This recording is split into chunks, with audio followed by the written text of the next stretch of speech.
ဒေတာတစ်ခုမှာအိမ်ဆယ်အိမ်ရှိတယ်ဆိုပါတော့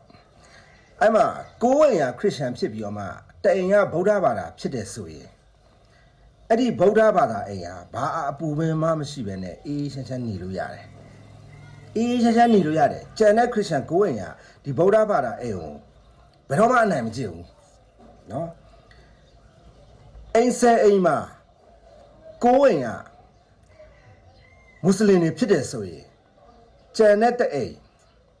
ဘလို့နေရလဲသိချင်ဘူဒီတောက်မောင်တို့သွားကြည့်လိုက်ဒီကိုပြောသွားတဲ့စကားကိုအရင်နဲ့ယူပြီးဖြစ်တဲ့အိန္ဒိယနိုင်ငံမှာဒီစကားတူတူပဲပြောသွားတာနော်မွတ်စလင်အိမ်တရားကိုဟိန္ဒူအိမ်90ရှိမလုံညုံမွတ်စလင်အိမ်တရားရှိအဲ့မှာဟိန္ဒူအိမ်90ဆိုရင်လုံးဝမလုံကျင်တော့ဘူးနော်မွတ်စလင်အိမ်တရားမှာဟိန္ဒူအိမ်90ဆိုရင်မလုံညုံဥပမာဟိန္ဒူအိမ်တရားရှိတဲ့နေရာမှာမွတ်စလင်အိမ်တရားနဲ့ဆိုရင်သူကလွတ်လပ်စွာသူနှုံကြုံစွာသူကိုယ်ဝယ်သူဘာသာသူကိုယ်ဝယ်ရှင်းတာနိုင်တယ်ဒါပေမဲ့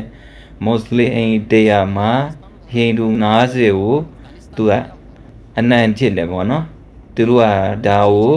ဘို့လိုလုပ်မယ်ဒီလိုလုပ်မယ်ကျွန်တော်တို့ကဥပမာပြချင်တာဒီအဖို့ပြောသလိုပဲဒါကျွန်တော်တို့ပီမာကြီးထဲမှာဗုဒ္ဓဘာသာနည်းနည်းများနေလို့ခင်ဗျားတို့နောက်တာ250ဆိုရင်ခင်ဗျားတို့အဲ့ရတွေးတွေကညင်ရလိမ့်မယ်အဲ့ကြောင့်လို့အခုတည်းကပြင်ဆင်မှုထားပါနော်မြန်မာနိုင်ငံကိုမြန်မာဗုဒ္ဓဘာသာလို့တော့အမှတ်မှာ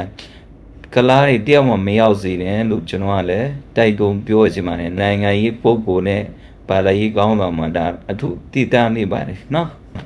ဒါဟာမင်းတို့ဘာသာရေးမှိုင်းတက်ပြီးပြောတာလည်းမဟုတ်ဘူးတကယ်လက်တွေ့မြေပြင်ကိုမင်းတို့တွားကြည့်လိုက်ဘာဖြစ်လို့အဲ့လိုမျိုးဖြစ်တာလဲဆိုရင်ဒီမှာကြည့်မွတ်စလင်လူမျိုးအများစုဟာအများစုမဟုတ်အကုန်လုံးလို့ဒီရဲ့အတွေးခေါ်ရှိတယ်ကဘာကြီးကိုအလားဖန်ဆင်းထားတယ်အဲ့တော့ဒီကဘာကြီးပေါ်မှာရှိနေတဲ့ဘယ်နေရာပဲဖြစ်ဖြစ်သူတို့မွတ်စလင်တွေပိုင်တယ်ကြိုက်တဲ့နေရာမှာသူတို့နေထိုင်ခွင့်ရှိတယ်ဆိုတော့အတွေးခေါ်ကြီးကခေါင်းထဲမှာလူတိုင်းစွဲမြဲနေတာ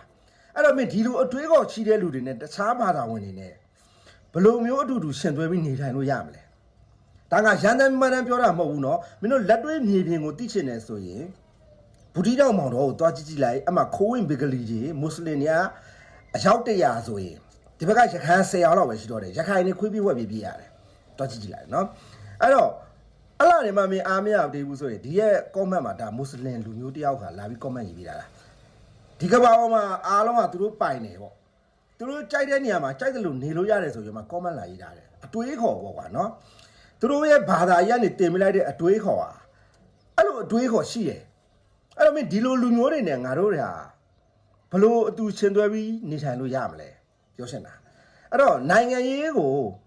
ဝါသနာမပါဘူးရတယ်မလုံးနဲ့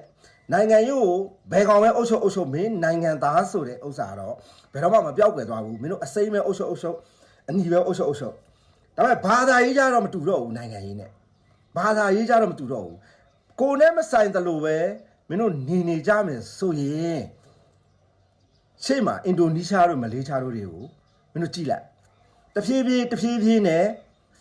နော်တဖြည်းဖြည်းသူတို့အင်အားများလာတာနဲ့အမြခုနကပြောသလိုပဲအိမ်ဆယ်အိမ်မှာအခုကဗုဒ္ဓဘာသာအိမ်နေနည်းနည်းများနေလို့နေလို့ရနေတာမင်းဗုဒ္ဓဘာသာအိမ်ဟာအင်အားတဖြည်းဖြည်းနည်းလာပြီးတော့မှတစ်ဖက်ကအင်အားများလာပြီဆိုရင်ဘလို့နေရလဲသိချင်ဘူဒီတောက်မောင်တော်ကိုတွားကြည့်လိုက်အဲ့တော့ဘာသာရေးဆိုတာလူတိုင်းနဲ့ဆိုင်တယ်ကိုနဲ့မဆိုင်တယ်လို့နေလို့မရဘူးเนาะဒီဥစ္စာလေးမှားခြင်းတယ်เนาะ